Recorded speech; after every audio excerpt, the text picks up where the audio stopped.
maayindi seetii kee jijjiiri. Egaa har'a yaada adda ta'e qabannee dhufneerra.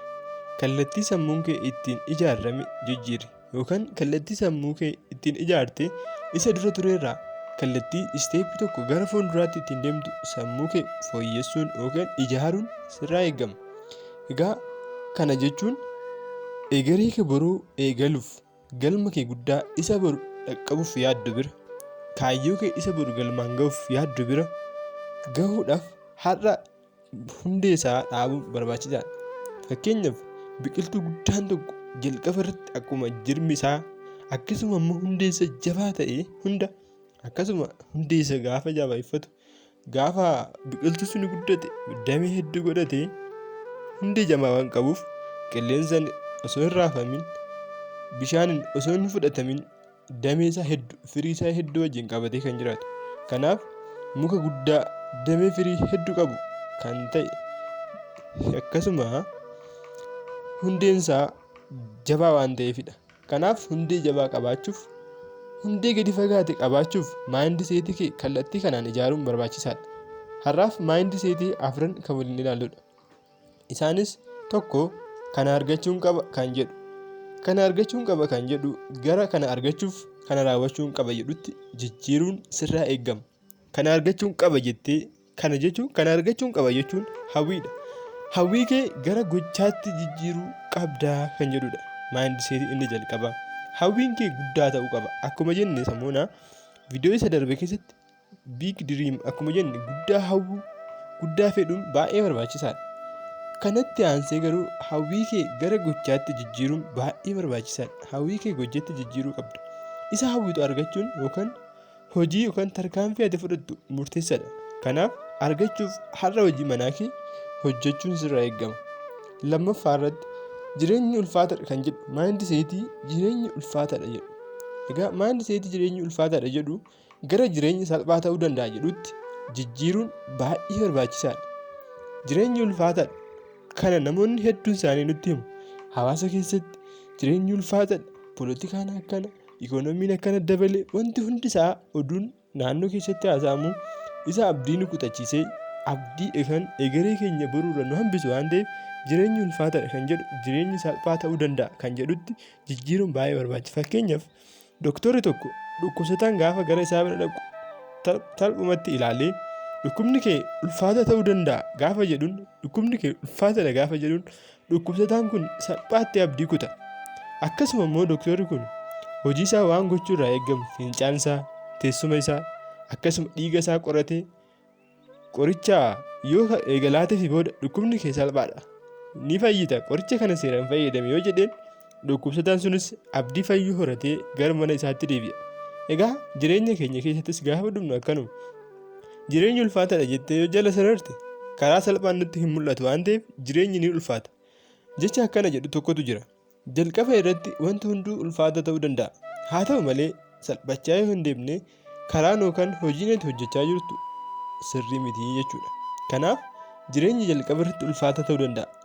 Adeemsa keessa garuu yoo nuti tarkaanfii tokko jennee fudhanne akkuma dhukkubsataaf kiniinni ajajame kiniinni liqimsuu gaafa eegalu dhukkuba isaarraa fayyuu eegalu nutis jireenyi ulfaataadha kan jedhu jireenyi salphaa ta'uu danda'a kan jedhutti eega jijjiirre booda tarkaanfii jireenyaa yookaan tooftaalee ittiin jireenya salphisuu dandeenyu tokko jennee gaafa eegalu jireenyi salphachuu eegala. Inni itti aanu naaf hin milkaa'u kan jedhu maayindi seetii naaf hin milkaa'u jedhu. Akkamitti naaf milkaa'a kan jedhutti jijjiiruun baay'ee barbaachisaadha. Naaf hin milkaa'u jedhanii namoonni baay'een jala sararanii abdii isaanii kutanii iddoo hin taanetti araada adda addaa keessatti yookaan jireenyuma xiqqishuu keessatti hafanii kan jiraatan ni jiru. Waan guddaadhaaf kan hin yaadne, waan guddaadhaaf kan hin tattaaffanne hedduun isaanii ni jiru. Kanaaf naaf hin milkaa'u kan jedhu akkamitti naaf milkaa'a kan jedhutti jijjiiruun baay'ee barbaachisaadha. Yoo naaf hin milkaa'u jette amante sirriidha siif hin milkaa'u. Egaa amantii keeti waan ta'eef namuu firee amantii isaa nyaata waan ta'eef akkasuma akkamitti naaf milkaa'a jettee tarkaanfii yoo fudhatte oduu mandara keessaa hin dandeessu dhiisi abdii kuti. Namoonni baay'een kan saaraniidha. Namoonni baay'een akkas ta'aniidha jedhu. Isa kana hunda dhiistee abjuu keef yoo fiigdee wanti ati hin milkoofneef tokko hin jiru. Kanaaf namoonni hedduun isaanii gaafa abdii kutanii hafan mandara keessatti akka hafan argitee jirta. namoonni baay'een garuu guddaa hawwanii gaafa hojii isaanii tokko jedhanii bu'uura irraa eegalan iddoo guddaa ga'an gaafa argitu isaaniifis danda'ameera.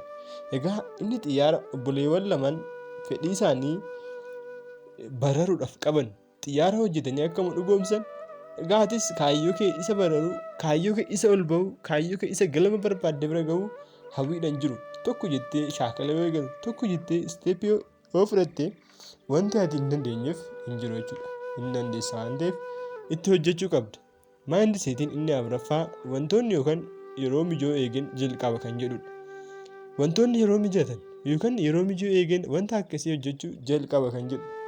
Egaa ammaa eegaltee suutaan wantoonni sirrachaa waan deemaniif amma eegaluun qaba kan jedhutti wantoonni yeroo mijatan eegala kan jedhu amma eegaleetan suutaan wantoonni sirrachaa deemu kan jedhutti jijjiiruun baay'ee barbaachisaadha. Egaa namoonni baay'een yeroo mijataa ta'anii eegu. Waan barbaadan eegaluuf dhugaan jiru garuu yeroo mijataa wanti jedhamu hin jiru. Tokko jedhii eegali isteeppii lammaffaatti ce'uun kee hin oolu. Fakkeenyaaf masalaala yookaan ejjennoo fakkeenya godhadhu ilaali. Tokko jettee ejjennoo isa jalqabaatirra yoo ol hin bahin ejjennoo isa lammaffaa yookaan isa caafii geessee isa xumura geessee wanta barbaaddu hojjechuudhaaf yookaan wanta barbaaddu xaara gubbaadhaaf buusuuf hin dandeessu. Kanaaf isteeppii ati eegaluu qabdu tokko jettee yoo eegalte isa lammaffaatti ceeta. Tokko jettee hin eegalle taanaan garuu idduma jirtu sana haala wal fakkaataa keessa adeemsa wal fakkaataa keessa turuun kee dirqama sitti ta'a jechuudha. Kanaaf lama jettee itti fufuuf yookaan egeree kee boruu dhugoomsuuf kaayyoo kee isa yaadde isa iddoo guddaa ta'e sana bira ga'uuf har'a tokko jettee eegaluun sirra eegama. Kanaaf har'a irraa kaastee yeroo mijoo teessee eeguun yookaan yeroo mijoon gaafa dhufeen eegala wanni bira taa'anii eeguun wanta hin danda'amne ta'uusaa har'a tokko jettee eegalte hojii manaa kee har'umarraa eegaltee tokko jettee eegaluun baay'ee barbaachisaadha. Kanaaf akka waliigalaatti maayindi seetiiwwan afran nuti ilaallee kanneen hojiitti hiikuun barbaachisaadha. Kana argachuun qaba kan jedhu isa yaadan ture kan jedhu kana argachuuf hojiitti hiikuun yookaan kana raawwachuun qaba kan jedhu inni itti aanu jireenya ulfaataa kan jedhu jireenyi salphaa ta'uu danda'a kan jedhutti akkasuma ana naaf hin milkaa'u kan jedhu akkamitti naaf milkaa'a kan jedhu gara furmaata isaatti inni itti aanu immoo wantoonni yookaan yeroo mijataan eegala kan jedhu immoo amma eegaleetan suutaan wantoonni sirrachaa deemu haalli mijachaa deemu kan jedhutti jijjiiruun baay'ee barbaachisaadha. Waan nu wajjin taataniif baay'ee sin jaalannaa. Yeroo hundumaayyuu nu wajjin ta'uun yuutuubii kana immoo laayik akkasuma kanatti koomentiitiin yaada keessan nu qoodaa sabiskiraayib gochaa akka nu wajjin taatan sin gaafannaa. Yeroo gaarii sin jaalanna.